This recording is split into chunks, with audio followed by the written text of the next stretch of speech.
O primeiro passo é fazer a escavação do solo. Não se esqueça de tomar os devidos cuidados conforme a NBR 9061, Segurança de Escavação a Céu Aberto.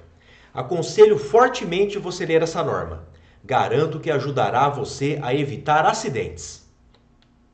Perceba que, em estruturas como esta, uma caixa monolítica de concreto armado, e em outras também, como por exemplo, pisos estruturais, pavimentos asfálticos, a fundação é o próprio solo. Por isso que após a escavação, no item 2, temos o solo de fundação, que deve ser nivelado e compactado energicamente para garantir um bom suporte às próximas etapas. O terceiro passo é executar uma camada de lastro de concreto magro, entre 5 a 10 centímetros de espessura, no mínimo 5 e no máximo 10.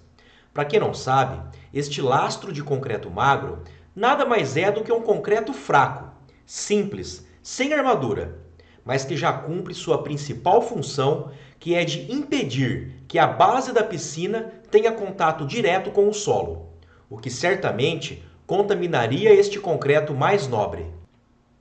Esta contaminação ocorre uma vez que a umidade e os agentes químicos presentes no solo, como os sulfatos, por exemplo, danificam e enfraquecem o concreto da base, que corre o risco de não atingir a resistência necessária. Ele também serve para regularizar a superfície que receberá a base da piscina. Você pode estar se questionando agora, mas onde está a fundação?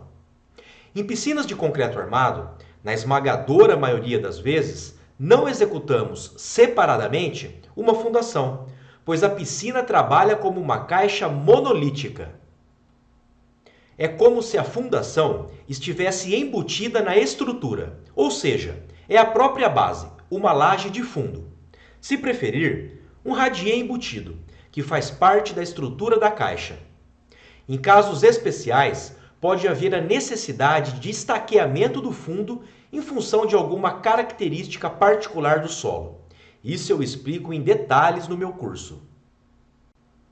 O quarto passo é a colocação da armação da laje de fundo.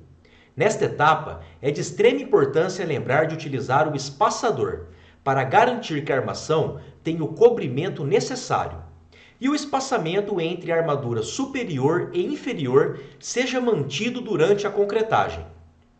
O espaçador apresentado aqui é o espaçador do tipo torre. Reparem neste exemplo que eu utilizo as telas soldadas. Esta é uma excelente opção para poupar tempo durante a execução, além de sua colocação ser extremamente fácil. Não esqueça de já deixar as esperas para a ligação com as paredes. É importante observar que a armação de uma piscina deve ser executada com malha dupla, uma vez que este tipo de estrutura está sob constantes flexões, positivas e negativas. Além do que, caso o suporte do solo de apoio falhe de maneira localizada, a estrutura estará pronta para suportar uma possível inversão de esforços. É muito importante que seja colocado também uma segunda linha de espaçadores intermediários, para garantir o correto posicionamento entre as telas, e se ter então um braço de alavanca entre elas, o que é fundamental para o funcionamento do mecanismo estrutural interno conhecido como binário de forças. Eu sei que dificilmente observamos isto sendo feito, pois dá trabalho, mas é o correto. Geralmente, o pessoal lança primeiro o concreto até uma certa altura, depois coloca a primeira tela flutuando sobre a massa de concreto. Depois lança mais concreto, até o nível da segunda tela, para depois posicioná-la e por fim lança a capa superior de concreto. Fazem isso para evitar o uso de espaçadores. Mas tenha certeza que durante este procedimento as telas perdem suas posições. Por fim, o que garante o correto posicionamento das telas inferiores e superiores são os espaçadores. O quinto passo é a concretagem da laje de fundo. Como especialista em estruturas, E trabalhando com patologias na construção civil, eu seria irresponsável de não o alertar como a concretagem é uma etapa importante para qualquer construção. Verifique se o slump está correto. Não utilize cimento fora da validade. E, por favor, não utilize o cimento após mais ou menos umas 3 horas depois que ele já entrou em contato com a água. Após esse período, o concreto já encontra-se em um estado mais endurecido e suas reações químicas, das primeiras idades, já estão praticamente concluídas. Por isso, não adianta você adicionar mais água à massa. Isso apenas garantirá a trabalhabilidade, mas não as características que são fundamentais.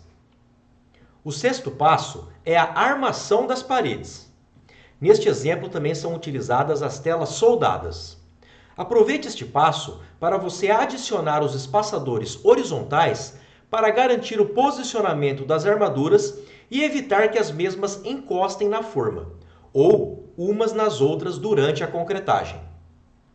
O sétimo passo é a colocação das formas das paredes.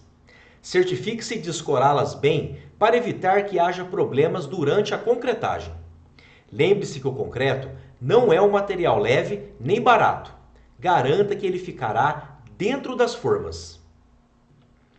O oitavo passo é a concretagem das paredes. As mesmas considerações feitas para a concretagem da laje de fundo servem para esta concretagem. Entretanto, há um detalhe: não esqueça de passar o desmoldante nas formas. Esse simples cuidado te poupará tempo e dinheiro. Já no nono passo, entramos com as camadas impermeabilizantes. Após a aplicação de uma argamassa de regularização da superfície, existem inúmeras maneiras de se impermeabilizar uma piscina ou um reservatório. Basicamente, existem 3 sistemas de impermeabilização. O rígido, como por exemplo, aquele feito com argamassa impermeável com aditivos hidrofugantes. O semirrígido ou semiflexível, como por exemplo, as argamassas poliméricas.